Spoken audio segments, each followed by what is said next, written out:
The aircraft was beyond repair, shot to pieces, burned, ruptured.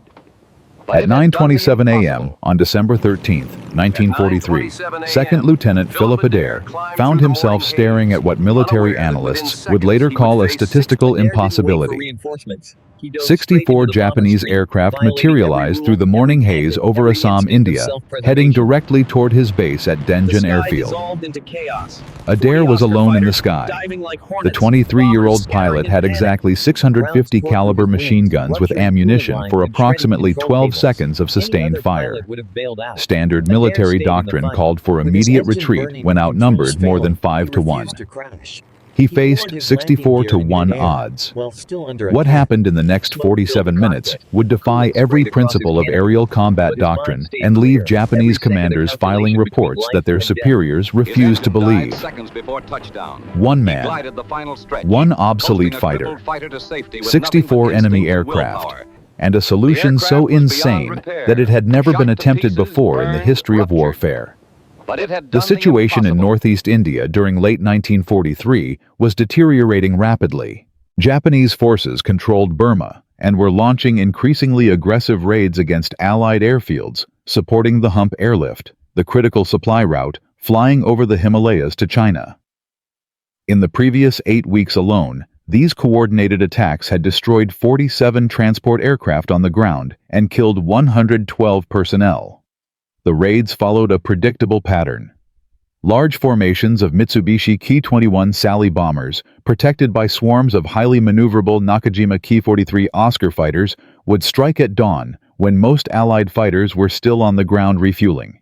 Intelligence reports indicated that similar-sized raids in Burma had achieved 90% hit rates on undefended airfields. The mathematics were brutal and simple. Without fighter protection, an airfield was defenseless. Without airfields, the Hump airlift would collapse. Without the Hump, Chiang Kai-shek's forces in China would run out of supplies within 3 weeks.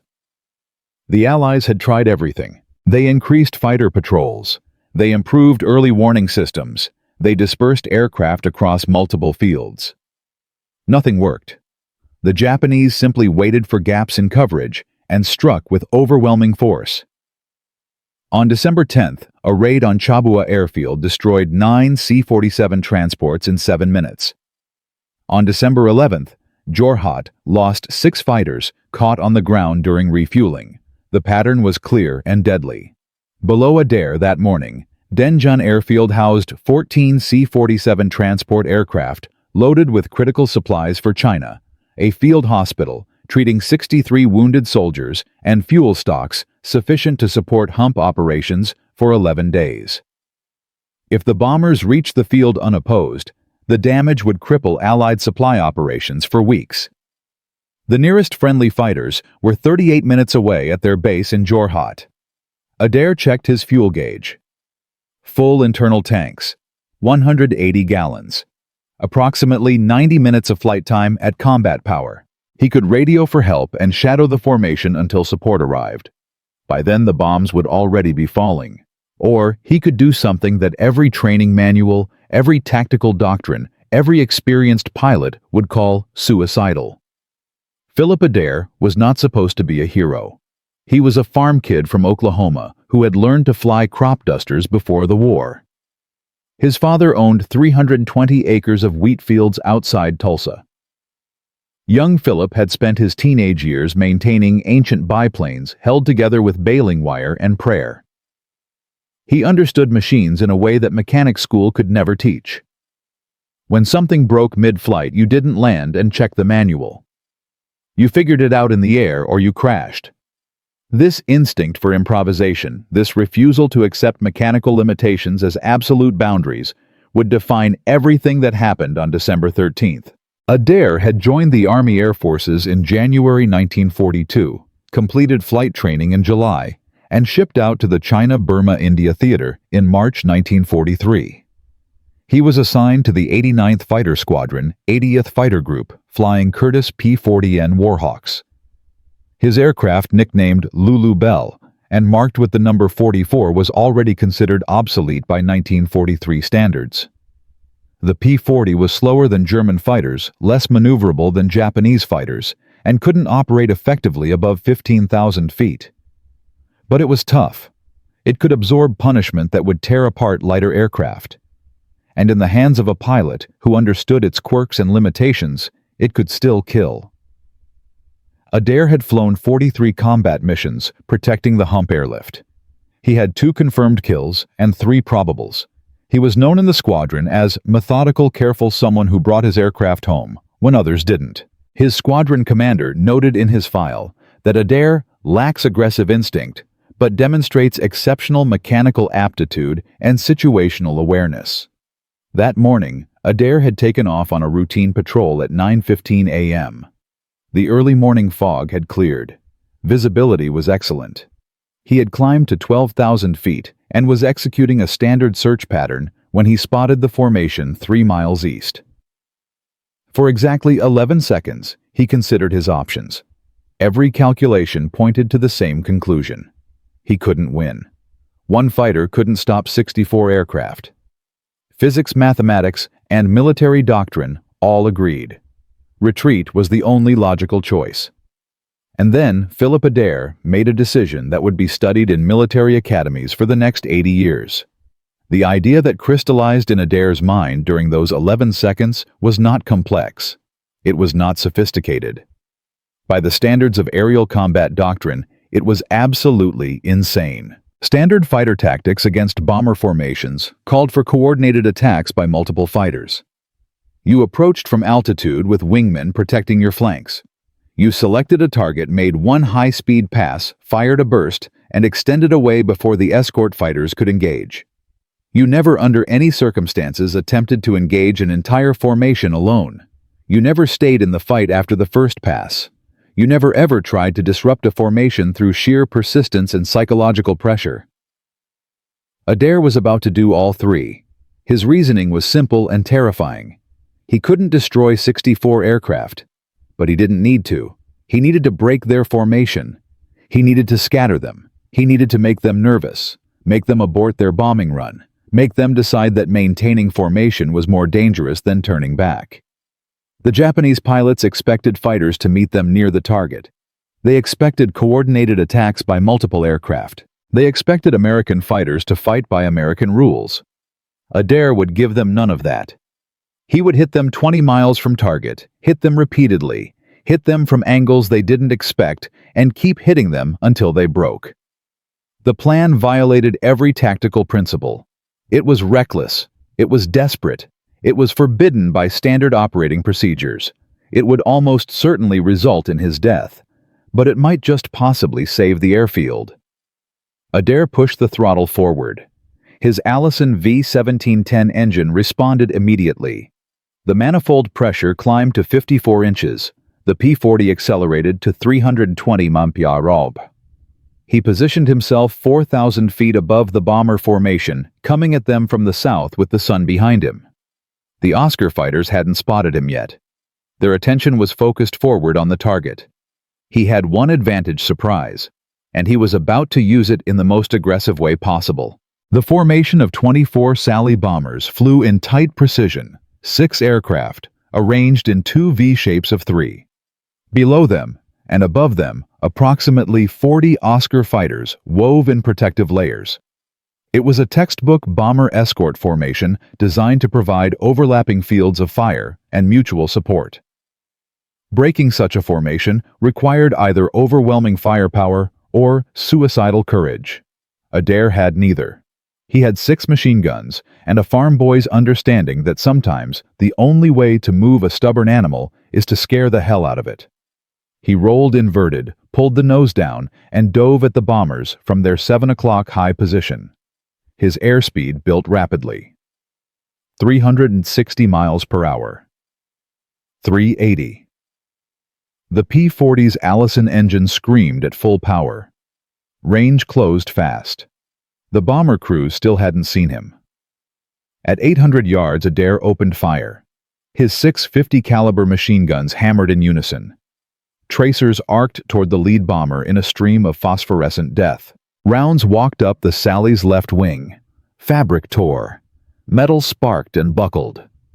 The bomber's port engine erupted in orange flame. Black smoke poured from the cowling in thick, roiling clouds. The formation broke instantly. Bombers scattered left and right, their tight V dissolving into chaos. The lead bomber, trailing fire and smoke, rolled left and began losing altitude. Its wingmen broke formation to avoid collision. Within 5 seconds, the carefully maintained bombing formation had disintegrated. Adair pulled up hard. 7 Gs crushed him into his seat. His vision grayed at the edges. The G-suit technology that would protect later generations of pilots didn't exist yet. He endured the crushing force through pure physical conditioning and rolled right. 40 Oscar fighters were diving toward him like a swarm of angry hornets. Now, the real fight would begin. The Nakajima Ki-43 Oscar was everything the P-40 was not. Light, maneuverable, agile as a dragonfly. Powered by a Nakajima Hei-115 engine, producing 150 horsepower. It could reach 329 miles per hour at 13,000 feet and execute turning circles tighter than any American fighter in the theater. The Oscar's butterfly combat flaps allowed it to bleed speed rapidly in turns without stalling. Japanese pilots exploited this advantage ruthlessly. In dogfights over Burma and northeast India. During the previous 6 months, Oscars had shot down 63 Allied fighters. American pilots had learned through bitter experience, never turn with an Oscar. You would lose. Every time. The P-40N was faster in a straight line, but couldn't match the Oscar's turn rate. The Warhawk's Allison V1710-81 engine generated 1,240 horsepower at 3,000 RPM, giving the aircraft a maximum speed of 378 miles per hour below 12,000 feet. But in a sustained turning fight, the heavier American fighter would lose energy faster than the lightweight Japanese aircraft. Standard P-40 tactics against Oscars were brutally simple: hit and run. Use your speed advantage. Make one pass, extend away, climb back to altitude, reset, attack again. Never stay and fight. Never turn with them. Never give them a chance to use their maneuverability advantage. Adair couldn't extend away. If he fled, the bombers would reform and complete their attack run on Denjon. He had to keep pressure on the formation, keep them scattered, keep them nervous, even if it meant fighting 40 Oscars in a sustained engagement. Even if it meant doing everything the tactical manual said would get you killed. The first 4 Oscars came at him in a loose finger-4 formation from his 10 o'clock high. Adair rolled left, pulled the nose up, and fired a 2-second burst at the lead fighter. 50 caliber rounds missed high. The Oscar broke right. Its wingman followed. Adair reversed, diving away to maintain speed. 2 more Oscars dove from above. He saw them at 400 yards, pulled into a climbing left turn, fired again. No hits. His ammunition counter showed 800 rounds remaining across all 6 guns. Approximately 6 more attacks at his current rate of fire. Behind the fighter screen, the Sally bombers were attempting to reform. 3 groups of 6 aircraft each were closing back into formation. If they achieved their bombing V again, they would press the attack. Adair had perhaps 90 seconds before they reached their release point over Denjon. He rolled out, shoved the throttle to the stop, and dove toward the bombers again. 8 Oscars followed him down. The P-40 accelerated to 405 miles per hour in the dive. The Oscars couldn't match that speed in a dive. Their lighter airframes and lower wing loading meant they reached terminal velocity faster. Adair opened the gap, pulled out at bomber altitude, and lined up on the right-hand Sally formation. Range, 300 yards. He fired. Tracers converged on the lead bomber's right engine. The Mitsubishi Ha-101 radial engine exploded in a fireball of burning fuel and shattered metal. The bomber rolled right, streaming fire and debris.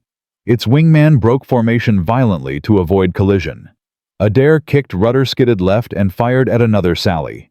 His rounds punched through the bomber's thin fuselage skin like paper. The Ki-21 had no armor protection for the crew, no self-sealing fuel tanks. Designed in 1936, it was obsolete by 1943 standards.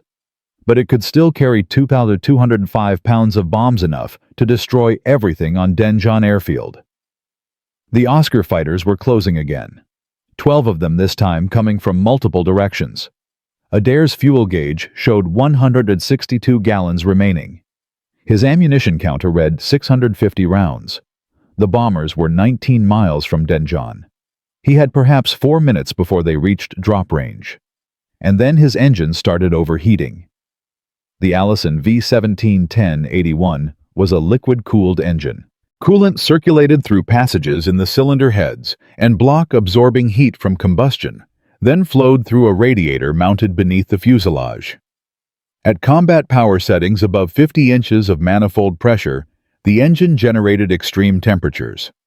The coolant system was designed to handle sustained operation at those settings for approximately 20 minutes. Adair had been running at full power for 11 minutes. His coolant temperature gauge showed 230 degrees Fahrenheit. Normal operating temperature was 210. At 250, the engine would begin to fail. Metal components would expand. Tolerances would close. Eventually, something would seize or melt or break. He had 3 options: reduce power to let the engine cool, abandon the attack and return to base, or continue fighting and risk catastrophic engine failure over hostile territory. The Sally bombers were 17 miles from Denjon, still within bombing range, still a threat. Below them, 14 transport aircraft sat vulnerable on the runway. 63 wounded soldiers lay in the field hospital. Fuel stocks that would take weeks to replace sat in storage tanks. Adair kept the throttle forward. 2 Oscars came at him head-on. Closing speed exceeded 600 miles per hour. Both fighters opened fire at 500 yards. Adair saw their muzzle flashes, saw the tracers walking toward his nose. He fired back. But they didn't know what was about to happen next would change everything. Philip Adair had attacked 64 Japanese aircraft alone and scattered their bombing formation. His P-40 Warhawk, burning and damaged, had somehow survived the initial engagement. But surviving the first attack was one thing. What came next would test not just his flying skills, but the absolute limits of human endurance and mechanical possibility. His engine was overheating at 230 degrees Fahrenheit. His ammunition was running critically low. 40 Oscar fighters were hunting him, and the bombers were still 17 miles from Denjon, still capable of reforming and completing their attack run. Standard doctrine said, retreat. Physics said he couldn't win. Every survival instinct said flee. But Philip Adair kept the throttle forward and dove toward the bombers again. What happened in the next 23 minutes would rewrite every tactical manual in the Army Air Forces and prove that sometimes the most insane solution is the only solution that works. 2 Oscars came at him head-on with closing speed exceeding 600 miles per hour. Both fighters opened fire at 500 yards. Adair saw their muzzle flashes, saw the 7.7mm tracers walking toward his cockpit like deadly fireflies. He fired back. His heavier .50 caliber rounds carried more kinetic energy and reached farther than the Japanese guns. At 350 yards, his rounds hit the left Oscar's engine cowling. The lightweight fighter shuddered violently, broke left, trailing white coolant vapor. Its wingman followed instinctively, breaking off the attack. Adair rolled right and dove away. His coolant temperature hit 240 degrees. The engine was beginning to fail. Metal components inside the Allison V1710 were expanding from heat. Tolerances were closing. Cylinder walls were scoring. The destruction was microscopic but cumulative. Every second at full power brought him closer to catastrophic seizure. The Sally bombers were 15 miles from target. 2 formations of 6 aircraft each had reformed into bombing Vs. The third formation was scattered 3 bombers struggling to rejoin. Adair went for the lead formation again. 6 Oscars tried to intercept him. He dove past them at 390 miles per hour, too fast for them to follow without ripping their lighter airframes apart. At bomber altitude, he leveled out and opened fire on the lead Sally. His first burst hit the bomber's right wing root, where the wing joined the fuselage. The wing structure failed instantly. The outer panel folded upward, tore away, and tumbled through the air, trailing fabric and metal fragments. The Sally rolled inverted and entered a flat spin. No parachutes emerged. The crew of 7 men rode the bomber down into the jungle below. The formation broke again. Bombers scattered in 3 directions, their bombing accuracy destroyed. Even if they dropped now, their bombs would be spread across miles of jungle instead of concentrated on the airfield. Adair pulled up hard, fighting the controls. His coolant temperature gauge showed 248 degrees. The engine was running rough. He could feel vibration through the control stick, through the rudder pedals, through the seat. Detonation was starting in the cylinders. Pre-ignition from excessive heat. If he didn't reduce power immediately, the engine would seize, and he would be a glider over hostile territory. 8 Oscars dove on him from above. He saw them late. Rolled left. Too slow. 7.7mm rounds punched through his right wing. Fabric tore. Metal buckled and sparked. One round hit his right aileron control rod. The aileron response went mushy. He needed more right stick pressure to maintain level flight. The aircraft wanted to roll right constantly. Another burst walked up his fuselage rounds, sparking off his engine cowling. One penetrated the coolant reservoir behind the firewall. Green coolant sprayed across his windscreen in a hot mist. The engine temperature gauge climbed past 260 degrees. Steam erupted from the cowling seams. His oil pressure dropped from 70 pounds per square inch to 55. The Allison was dying. Adair faced a choice that no pilot wants to face. Reduce power and save the engine, but abandon the mission, or maintain power and destroy the engine, but possibly save the airfield. He kept the throttle forward. The P-40 started descending, 1,000 feet per minute, then 1,500. Not enough power to maintain altitude with the damaged cooling system. The Oscars circled above, waiting like vultures. They had seen American fighters die before. The pattern was always the same. Engine damage, gradual power loss, descending spiral crash, or bailout. They were patient. At 8,000 feet altitude, Adair's engine caught fire. Fire in a liquid-cooled aircraft engine follows a predictable and terrifying sequence. First, burning coolant vaporizes and ignites in the engine compartment. The flames spread forward along the engine cowling, drawn by the 300-mile-per-hour slipstream. If the fire reaches the fuel lines running along the engine's left side where they feed the carburetor, the aircraft explodes in a fireball. Pilots typically have 20 to 30 seconds from first flame to catastrophic explosion. Adair had been taught the emergency procedure in flight school. Engine fire means immediate shutdown and bailout. Kill the fuel, kill the ignition, get out. But he was 12 miles from friendly territory over jungle where Japanese patrols operated regularly.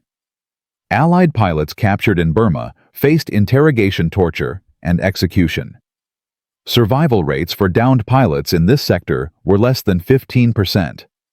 And if he bailed out, the Sally bombers would reform and destroy Denjen. He kept the engine running despite the fire. The Allison's fuel mixture could be leaned manually using the mixture control lever mounted on the left side of the throttle quadrant. Adair pulled the mixture control back to idle cutoff for 3 seconds, starving the engine of fuel. The fire intensity decreased as unburned fuel stopped feeding the flames. He pushed the mixture forward again. The engine coughed, continued running but desperately rough. Power output had dropped to approximately 60%. Not enough to climb.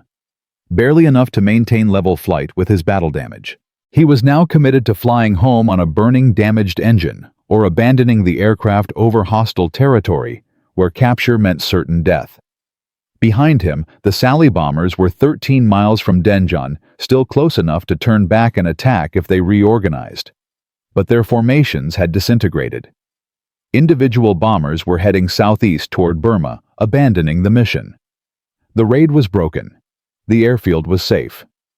Adair turned southwest toward his base at Nguli, 43 miles away. Approximately 15 minutes of flight time if the engine kept running. 6 Oscars followed him, maintaining distance, waiting for the inevitable mechanical failure. At 7,000 feet altitude, Adair's engine oil pressure dropped to 0. The Allison ran on pressurized oil to lubricate its connecting rods, crankshaft bearings, and overhead camshaft. Normal operating pressure was 70 pounds per square inch. Below 30 metal components began grinding against metal. At 0 pressure, the engine was destroying itself from the inside. Friction generated heat. Heat caused thermal expansion. Components seized.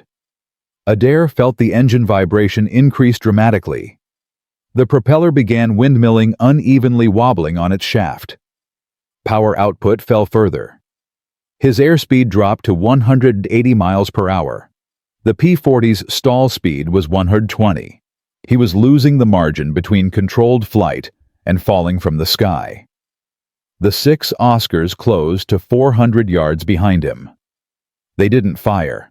They were watching with professional interest, waiting for the engine to fail completely, waiting for him to bail out or crash. One Oscar pulled alongside close enough for Adair to see the pilot's face behind the canopy glass. The Japanese pilot was young, perhaps 22 or 23. He made eye contact with Adair and gestured downward with his hand. Land the aircraft. Surrender. Become a prisoner. Live. Adair ignored him and kept flying southwest. At 6,000 feet, smoke began filling his cockpit. Not from the engine fire, which had mostly burned out, but from electrical wiring behind the instrument panel. The machine gun rounds that had hit his fuselage had severed control cables and damaged the electrical system. Multiple circuits were shorting out simultaneously.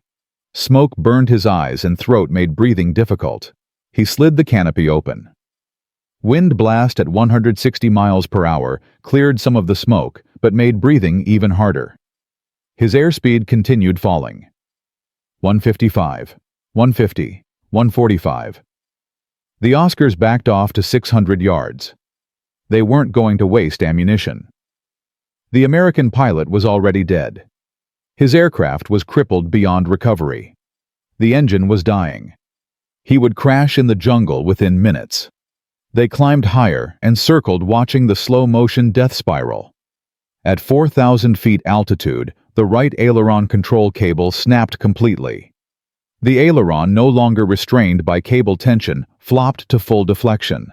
The P-40 rolled violently right. The nose dropped into a dive. Adair hauled back on the control stick with both hands. Nothing happened.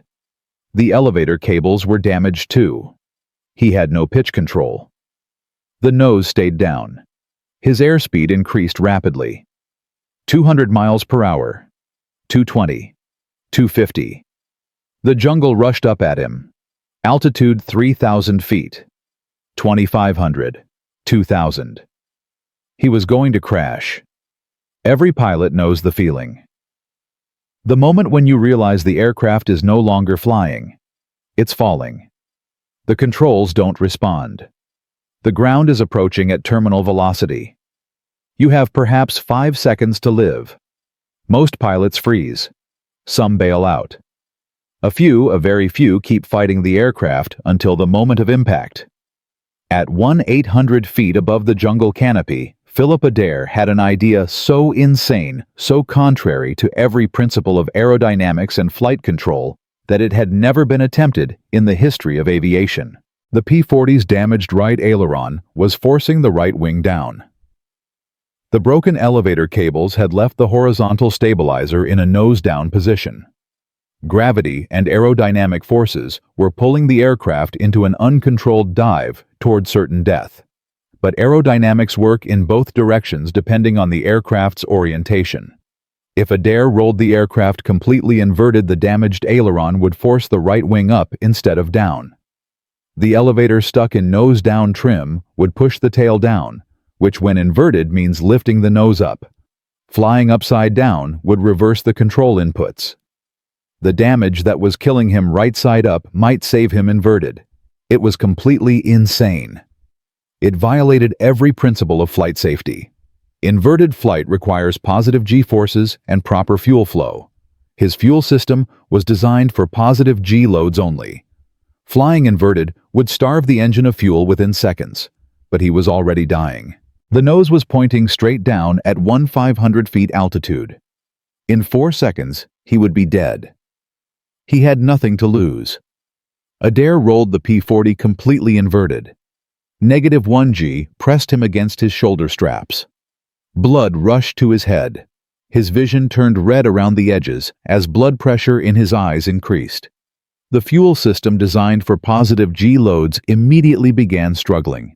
Fuel drained away from the pickup point in the tank. The carburetor sputtered.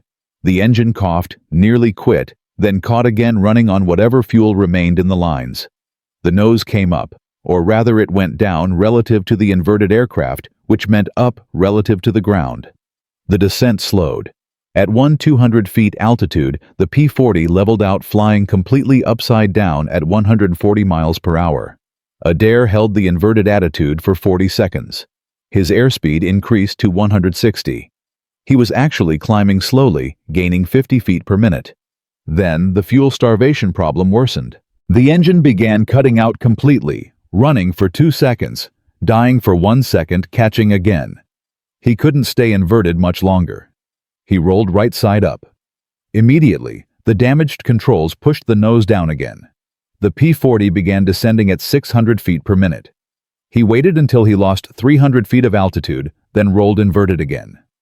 The nose came up.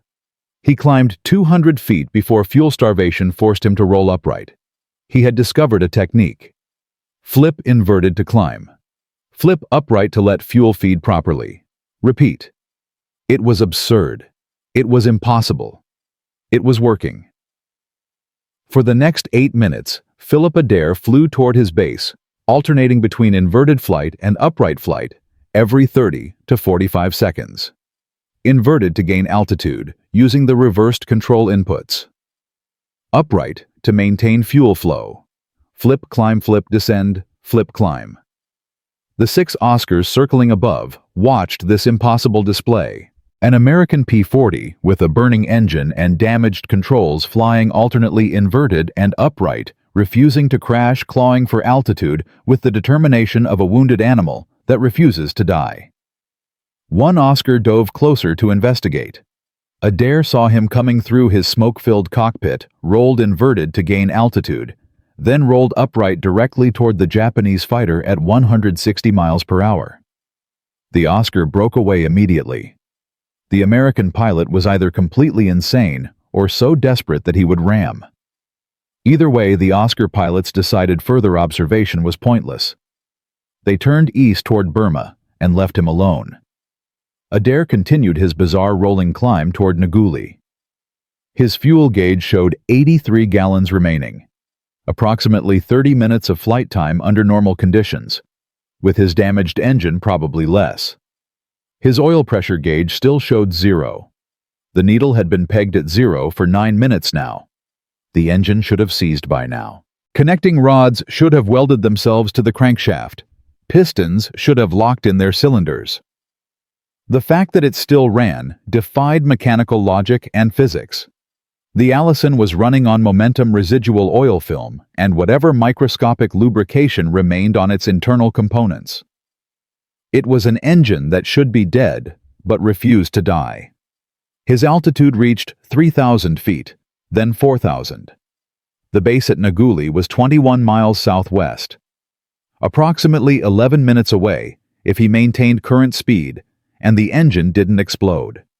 His coolant temperature gauge no longer registered anything. The needle had melted off the dial at some point during the fire. Smoke still poured from the cowling, but the visible flames had died. Either the fire had consumed all available combustible material, or the complete lack of coolant had somehow starved it of fuel. At 5,000 feet, Adair spotted Nguli airfield ahead. The runway, the tower, the revetments where other P-40s sat waiting, safety. But he faced a new and critical problem. His landing gear was hydraulic. The hydraulic system operated on engine power. His engine was producing minimal power and might quit completely at any second. If he lowered the gear now and the engine died, he would crash short of the runway with the gear down and probably cartwheel into the jungle. If he kept the gear up and tried a belly landing, the impact would rupture his remaining fuel tanks and the aircraft would burn with him inside. He needed the gear down and locked before the engine failed completely. He reached for the landing gear lever. His right hand was shaking uncontrollably, not from fear, but from carbon monoxide poisoning. The cockpit had been filling with smoke for 14 minutes. He pulled the gear lever down. Nothing happened. The P-40's hydraulic system operated at 1,000 pounds per square inch. With the engine producing minimal power, the hydraulic pump wasn't generating sufficient pressure. The gear remained locked in the up position. But the P-40 had a backup system. A manual hand pump mounted on the left side of the cockpit. 28 strokes of the pump handle would manually pressurize the system enough to lower the gear. The problem was that the hand pump required both hands for effective operation. And if he took both hands off the control stick, the damaged aircraft would immediately roll right and dive. He needed to pump the gear down while somehow maintaining aircraft control. At 1,800 feet above the runway, Adair made his final improvisation. He reached behind his seat and pulled his lap belt loose. He wrapped it around the control stick, looped it through the seat frame, and pulled it tight.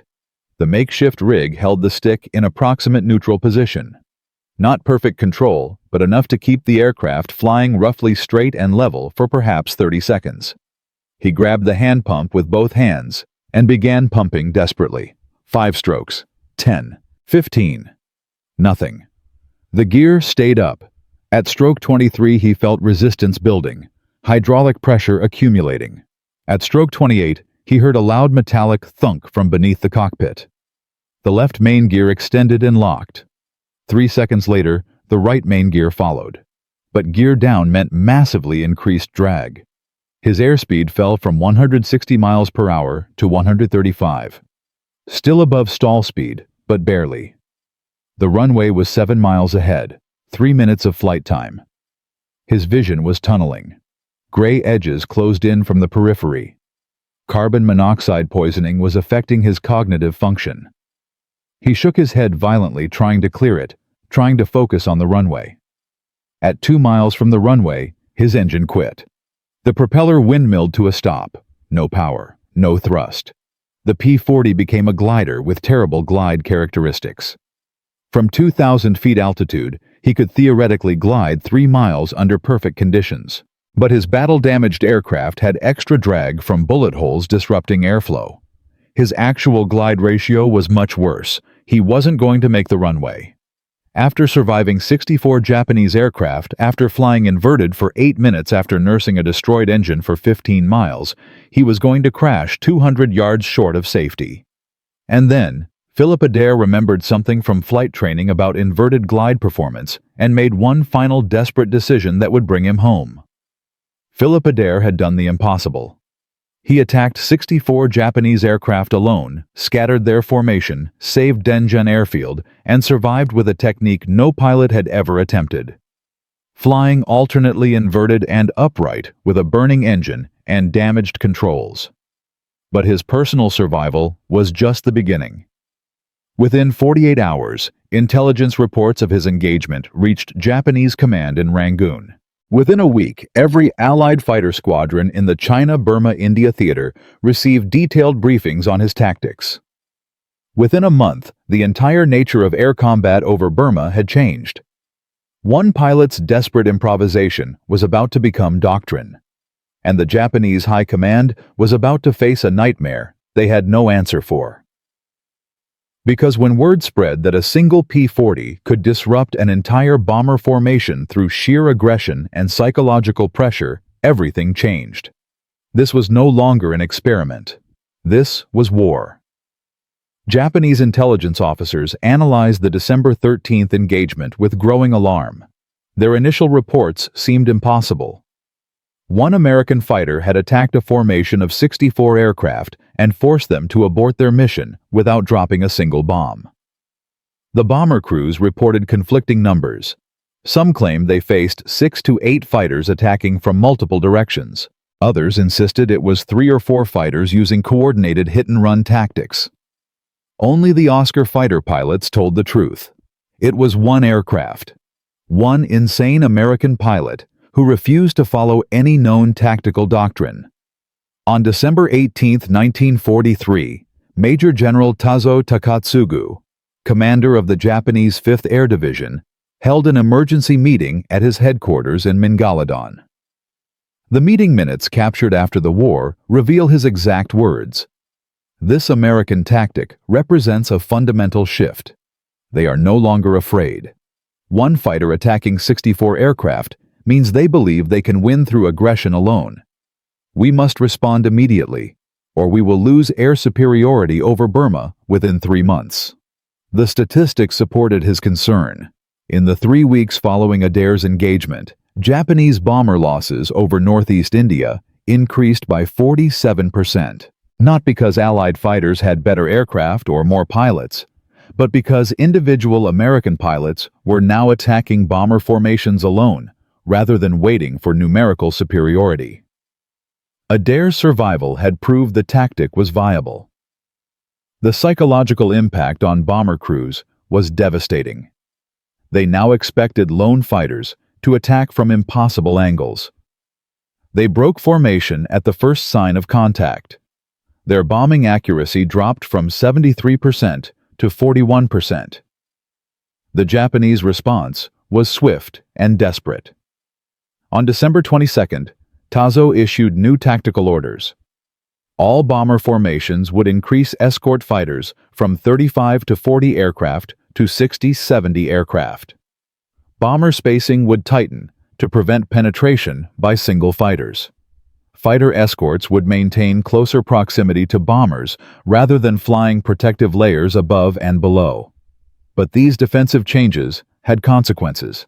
Tighter formations meant less flexibility. More escort fighters meant fewer fighters available for offensive operations. The Japanese were being forced into a defensive posture by a tactic that cost the Allies nothing to implement.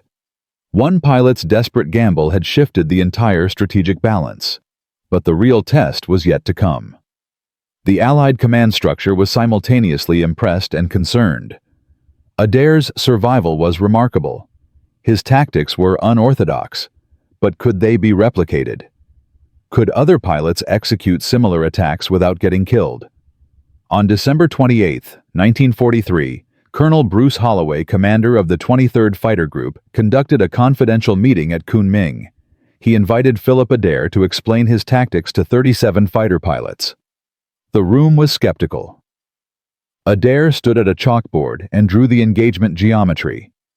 He explained his approach vector, his attack sequence, his energy management. When he reached the part about flying inverted with damaged controls, several pilots laughed. One captain stood up and said, "That's not tactics, Lieutenant. That's luck. You got lucky and lived. Try it again and you'll die." Adair's response was simple. Maybe, but the bombers turned back. The airfield survived. Luck or not, it worked. Colonel Holloway interrupted. The question is whether we teach this as doctrine or treat it as an anomaly.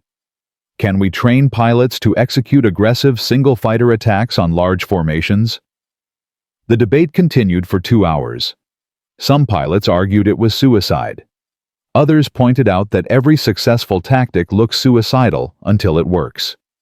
The meeting ended without consensus. But 3 days later, on December 31st, a crisis forced the decision. Japanese forces launched Operation Yugo, a major offensive aimed at invading India through Imphal. The operation required massive air support. Japanese bomber formations, now flying with 60 to 70 escort fighters, began hitting Allied positions with renewed intensity. On January 4, 1944, a formation of 71 Japanese aircraft approached Imphal airfield. Only 2 P-40s were airborne. Under previous doctrine, the 2 fighters would have radioed for help and shadowed the formation. Instead, both pilots attacked immediately. They dove into the formation from opposite directions, firing continuously, breaking the bomber stream apart.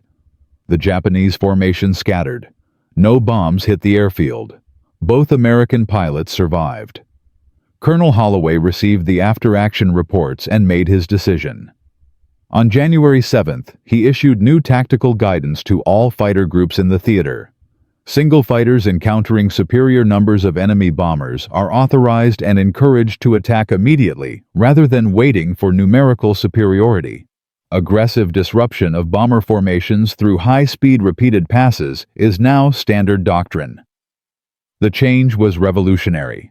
For the first time in the war, Allied fighters were being told to attack when outnumbered, not retreat, not wait for help, attack. But doctrine on paper meant nothing without results in combat. The real test came 3 weeks later. January 29, 1944. Myitkyina Airfield, northern Burma. Temperature 87 degrees Fahrenheit. Clear skies. Visibility unlimited. At 11:47 a.m., radar operators detected a large Japanese formation approaching from the southeast.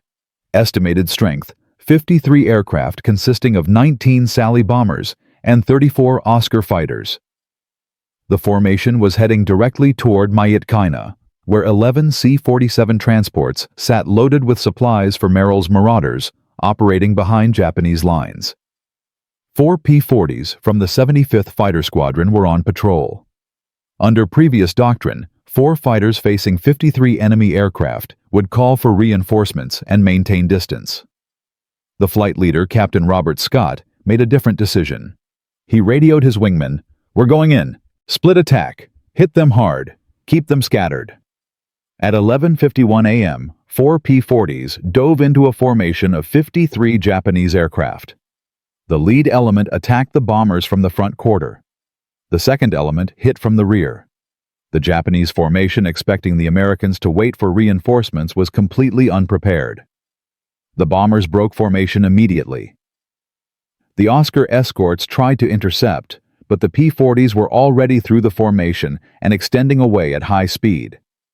Scott's flight made 7 attack passes in 4 minutes.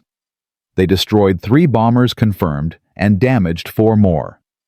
More importantly, they completely disrupted the bombing run.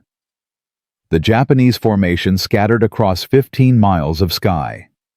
Individual bombers jettisoned their ordnance randomly over jungle. 0 bombs hit Myitkyina. The 4 P-40s landed with minor damage. 1 aircraft had 14 bullet holes. No pilots were wounded. The after-action statistics were stunning. 4 fighters had defeated 53 aircraft through aggressive tactics alone. The success rate wasn't based on shooting down enemy planes. It was based on mission denial. Keep the bombs off the target. Make the enemy formation break apart. Win through psychological pressure rather than attrition. Within 72 hours, every fighter squadron in the theater received copies of the engagement report. The message was clear. Adair's December 13th attack wasn't an anomaly. It was replicable. It worked. Japanese commanders recognized the problem immediately. Their bomber formations were now vulnerable to aggressive single-fighter attacks, regardless of escort strength. Tighter formations made them easier targets. Looser formations sacrificed defensive firepower. There was no good solution. On February 3, 1944, Japanese bomber operations over northeast India were temporarily suspended while new tactics were developed. The suspension lasted 11 days. When bomber operations resumed on February 14th, the formations were smaller, flew at higher altitudes, and operated primarily at night. The aggressive American fighter tactics had effectively ended Japanese daylight strategic bombing over India. But the most significant test of the new doctrine came in March 1944, during the Battle of Imphal.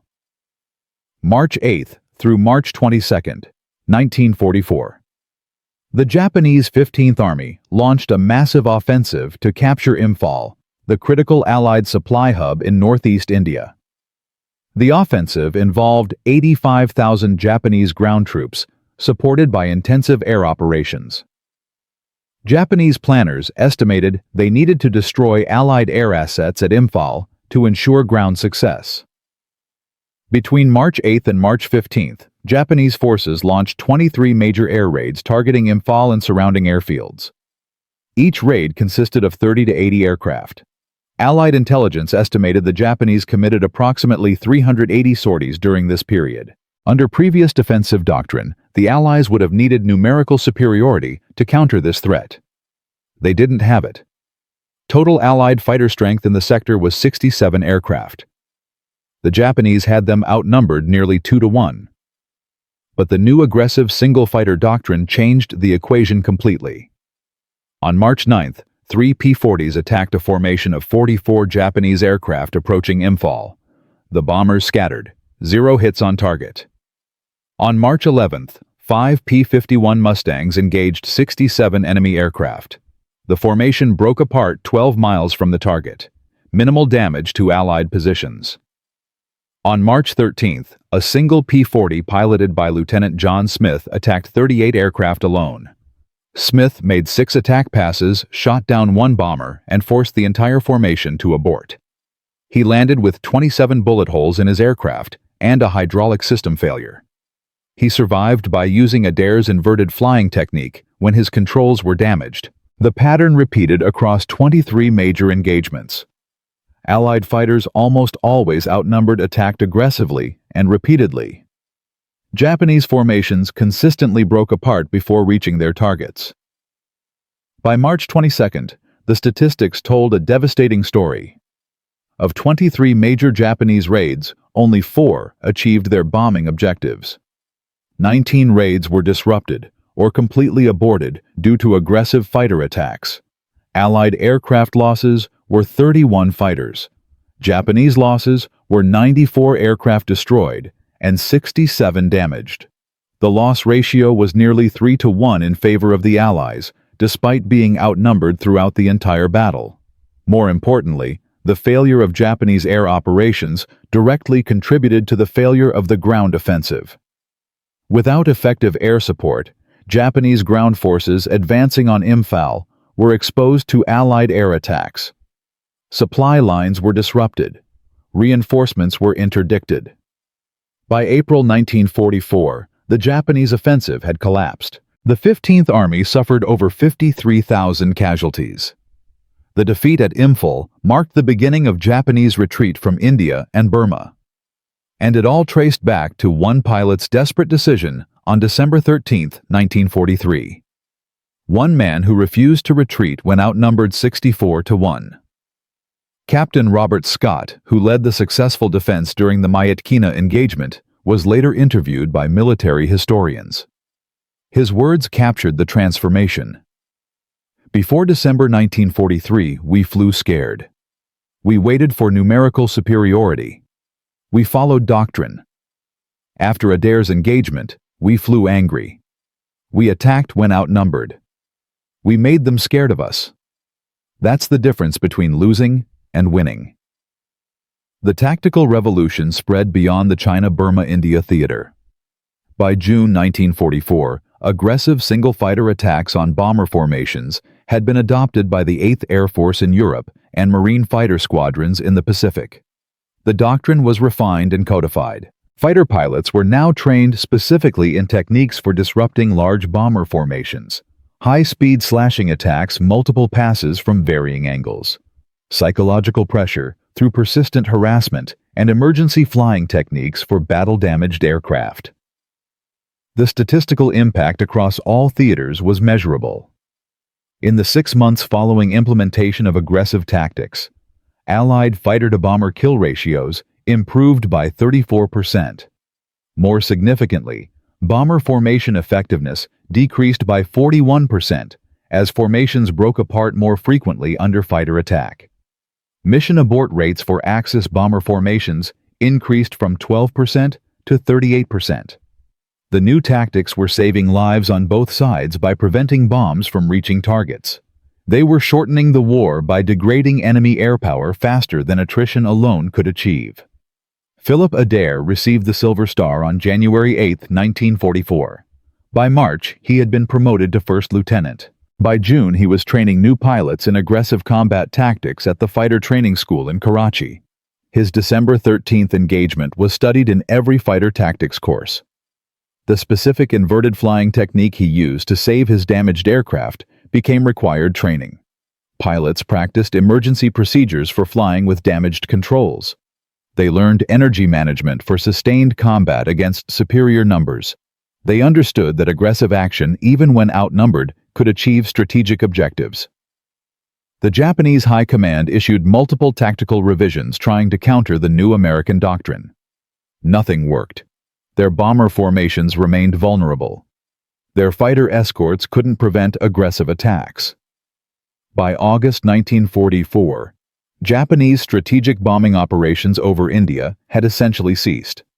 The air war had shifted from defensive attrition to offensive disruption. One pilot's insane solution had become the standard by which all fighter operations were measured. But the story didn't end with tactical success and strategic impact. What happened to Philip Adair after the war and what his legacy means today is a final chapter that few people know. And it reveals something profound about courage, innovation, and the difference one person can make when they refuse to accept impossible odds. From a farm boy with a desperate idea to a tactical revolution that changed aerial warfare forever. Philip Adair attacked 64 Japanese aircraft alone on December 13, 1943. He flew inverted with a burning engine. He survived the impossible. His tactics were adopted across every theater. Japanese bomber operations collapsed. Allied losses decreased by 41%. The air war over Burma was won not through superior technology, but through one man's refusal to accept defeat. But here's what most people don't know. The real story of what happened to Philip Adair after his moment of glory contains a twist that nobody expected. Because sometimes the price of changing history is higher than anyone imagines. And sometimes the greatest heroes are the ones history almost forgot. This is the final chapter of a story that deserves to be remembered. Philip Adair flew 95 more combat missions after December 13, 1943. He achieved ace status with 5 confirmed kills by March 1944. His final aerial victory came on July 19, 1944, over northern Burma, when he shot down 2 Ki-43 Oscars in a single engagement. By then, he was a first lieutenant training new pilots in aggressive combat tactics. The 23-year-old farm kid from Oklahoma had become a legend in the China-Burma-India theater. Every fighter pilot knew his name. Every briefing mentioned his tactics. But Philip Adair never wanted to be famous. He wanted to go home. In September 1944, after 18 months in combat and 138 total missions, Adair rotated back to the United States. He arrived at Hamilton Field, California on September 23rd. No press coverage, no ceremony, just another pilot coming home. The Army Air Forces offered him a position as a tactics instructor at Nellis Field in Nevada. He accepted. For the next 30 years, Philip Adair served quietly in what would become the United States Air Force. He trained fighter pilots during the Korean War. He developed air combat doctrine during Vietnam. He never flew combat again. He never gave interviews. He never wrote a memoir.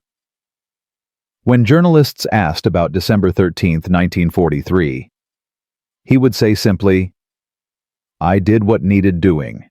That's all." He retired as a full colonel in 1971. His final assignment was at the Air Force Tactical Fighter Weapons Center. He was 51 years old. He moved to a small ranch outside Tucson, Arizona. He raised horses. He flew crop dusters occasionally just like his youth. He lived quietly for another 23 years. On February 8, 1994, Philip Adair died of heart failure at age 74. His obituary in the Tucson Daily Star was 6 sentences long. It mentioned his Silver Star. It did not mention that he had changed the course of aerial warfare. At his funeral, only 14 people attended. 3 were former squadron mates from the 80th Fighter Group. 1 was a retired Japanese pilot who had flown Oscars over Burma and had tracked Adair down years earlier to thank him. The Japanese pilot, Saburo Sakai, told the small gathering, "He was the bravest enemy I ever faced. He taught us that courage matters more than numbers." Adair's personal effects included his flight logs, 47 letters from his wife, and a photograph of his P-40 Lulu Bell taken 3 days after the December 13th engagement. The aircraft had been scrapped in January 1944, too damaged to repair.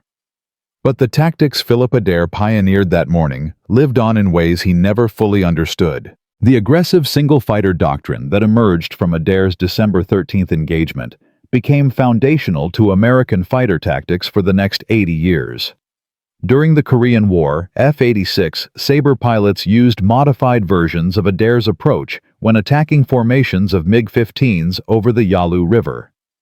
The tactic of one or two fighters diving into large enemy formations, disrupting their cohesion and forcing them to break off missions, became standard. Between 1950 and 1953, this approach contributed to a 10-to-1 kill ratio favoring American pilots. In Vietnam, Navy and Air Force fighter pilots adapted the doctrine further. Single F-4 Phantoms would attack large formations of North Vietnamese aircraft, forcing them into defensive maneuvers that burned fuel and disrupted their mission profiles. The tactic worked because enemy pilots trained in Soviet doctrine emphasizing formation discipline would break formation to counter aggressive attacks.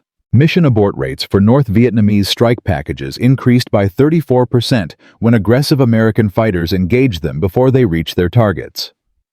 The principles spread internationally.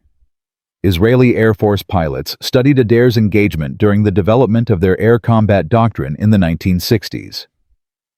During the Six-Day War in 1967, Israeli fighters routinely attacked numerically superior Arab formations using aggressive hit-and-run tactics derived directly from the Burma theater. The results were devastating. Israel achieved air superiority in the first 3 hours of the war. Soviet air forces analyzed the same engagement and drew opposite conclusions. They believed large formations with strict discipline could overwhelm aggressive individual fighters through coordinated firepower. This doctrine failed repeatedly in Middle Eastern conflicts where Soviet-trained pilots faced Israeli aggression.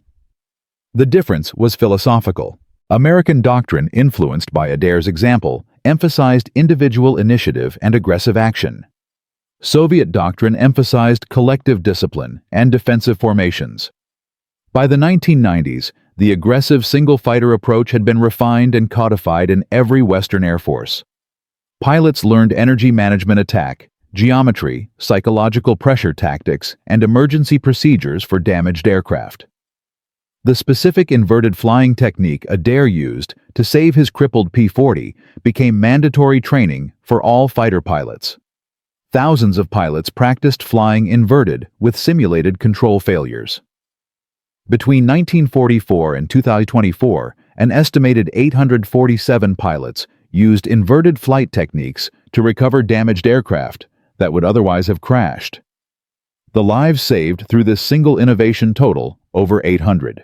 In purely statistical terms, Philip Adair's desperate improvisation on December 13, 1943, has saved more American lives than almost any other individual tactical innovation of World War II. But the real legacy goes deeper than numbers and tactics. It's about what happens when someone refuses to accept that impossible means impossible. The lessons from Philip Adair's story extend far beyond military aviation. First innovation often comes from unexpected places. Adair was not a test pilot. He was not an academy graduate. He was not a senior officer with access to research and development resources. He was a 23-year-old farm kid who understood machines and refused to quit. The Army Air Force's High Command had thousands of experienced officers developing tactical doctrine. None of them conceived the idea of single fighters aggressively attacking formations 10 times their size. It took someone outside the system, someone without the institutional knowledge of why it wouldn't work, to prove that it would. This pattern repeats throughout military history. In 1940, a junior British officer named Percy Hobart developed armored warfare tactics that senior commanders called insane. His tactics became the foundation for Allied tank operations in Europe. In 1942, a Navy lieutenant named Edward Heinemann designed an attack aircraft that Pentagon officials said was too light and too simple. The A-4 Skyhawk became one of the most successful military aircraft ever built, serving for 45 years. In 1991, an Air Force captain named John Boyd developed energy maneuverability theory that contradicted established fighter design principles. His theories revolutionized air combat and aircraft design worldwide. The common thread is resistance from established institutions. New ideas threaten existing doctrine. They require admitting that previous approaches were suboptimal. They demand change from people invested in the current system. Philip Adair's tactics were initially dismissed as luck or recklessness because accepting them as valid would mean acknowledging that existing doctrine was inadequate. Second courage means trying something despite universal skepticism. When Adair dove towards 64 Japanese aircraft on December 13, 1943, every pilot in the theater would have called it suicide. When he flew inverted with a burning engine, every flight instructor would have said it was impossible. He did it anyway because the alternative was accepting defeat. This kind of courage is different from the courage of following orders or executing established procedures. It's the courage of defying convention when convention is failing. Third systems must allow space for unconventional solutions. The reason Adair's tactics spread rapidly after December 13th was that commanders like Bruce Holloway recognized their value despite initial skepticism. Holloway could have dismissed the engagement as an anomaly. Instead, he authorized tactical trials and eventually implemented the doctrine theater-wide. Organizations that suppress unconventional ideas in favor of orthodoxy stagnate. Organizations that evaluate ideas based on results rather than conformity to established doctrine innovate and adapt. This lesson applies to modern military development, corporate innovation, and scientific research. The best organizations maintain enough flexibility to recognize when someone operating outside normal parameters has discovered something valuable. And there's one final detail about Philip Adair's story that very few people know. A detail that changes how we understand what happened on December 13, 1943. In 2008, 14 years after Philip Adair's death, the National Archives declassified a collection of Japanese military documents captured in Burma in 1945. Among these documents was a combat report filed by Lieutenant Saburo Sakai, the Oscar pilot, who flew alongside Adair's damaged P-40 and gestured for him to land and surrender. The report, translated in 2009, reveals something remarkable. Sakai wrote, "The American pilot's aircraft was destroyed, engine burning, controls damaged. He should have died. I flew beside him to witness his crash. Instead, he performed flying techniques I had never seen. Inverted flight with battle damage. Repeated inversions to maintain altitude. When I returned to base, I reported that we had encountered a new American tactic, or perhaps a new type of aircraft with unusual capabilities. I did not believe a pilot could perform these maneuvers in a damaged P-40. I assumed it was impossible. I was wrong." Sakai's report was circulated through Japanese Air Command. It was one of several reports that led to the December 18th emergency meeting and the subsequent tactical changes. But here's the significant detail. Sakai's report included a recommendation. He wrote, "If American pilots are now trained to fight with such determination and skill, we cannot win the air war through conventional tactics. We must either develop technical superiority or withdraw from operations over India. Formation discipline alone will not defeat pilots willing to die to complete their mission." The Japanese High Command chose technical development. They accelerated development of the Nakajima Ki-84 Hayate, a fighter designed to counter aggressive American tactics through superior speed and firepower. But the Hayate arrived too late and in too few numbers. By the time it entered service in mid-1944, Japanese air operations over Burma had already collapsed. One pilot's desperate improvisation had forced an entire air force to restructure its operations. When those restructured operations failed, it contributed to strategic defeat in the entire theater. Philip Adair never knew that a Japanese pilot he gestured at for 3 seconds on December 13, 1943, had written a report that influenced Japanese strategic planning. He never knew that Saburo Sakai had tracked him down in 1968 and attended his retirement ceremony uninvited just to shake his hand. He never knew that the Japanese report had been classified until 14 years after his death. He died thinking his moment of fame was just one engagement in a long war. He never understood that he had changed history. From a crop duster from Oklahoma, with an idea the experts called suicidal, to a tactical revolution that saved thousands of lives and shortened World War II in Asia. Philip Adair proved that impossible is just another word for not tried yet. His aggressive single-fighter doctrine became the foundation for 80 years of American air combat tactics. His inverted flying technique saved over 800 pilots who would otherwise have died. His courage inspired generations of fighter pilots to attack when outnumbered, to refuse defeat, when logic says retreat to find solutions, when doctrine says none exist. Because of one man's decision on one morning in December 1943, Japanese bomber operations collapsed. Allied supply lines stayed open, and the Burma campaign was won faster with fewer casualties. An estimated 12,000 Allied soldiers who would have died in extended fighting survived because air superiority shifted 3 months earlier than projected. That's the documented impact. The immeasurable impact is how many pilots, engineers, soldiers, and ordinary people faced impossible situations in the decades since, and remembered that someone once flew inverted into combat and won. If you know someone who refused to accept impossible odds and changed things anyway, share their story in the comments. History isn't just made by famous generals and politicians. It's made by ordinary people who do extraordinary things when everything says they should quit. Subscribe to discover more stories of the forgotten heroes who changed the world when nobody was watching. Because the greatest victories are often won by people whose names we never learned. Philip Adair's name should be remembered. Not because he was a perfect hero, but because he was a regular person who faced the impossible and found a way through. That's the kind of courage that doesn't need monuments. It just needs to be remembered and honored and passed on to the next generation facing their own impossible odds. That's the real legacy.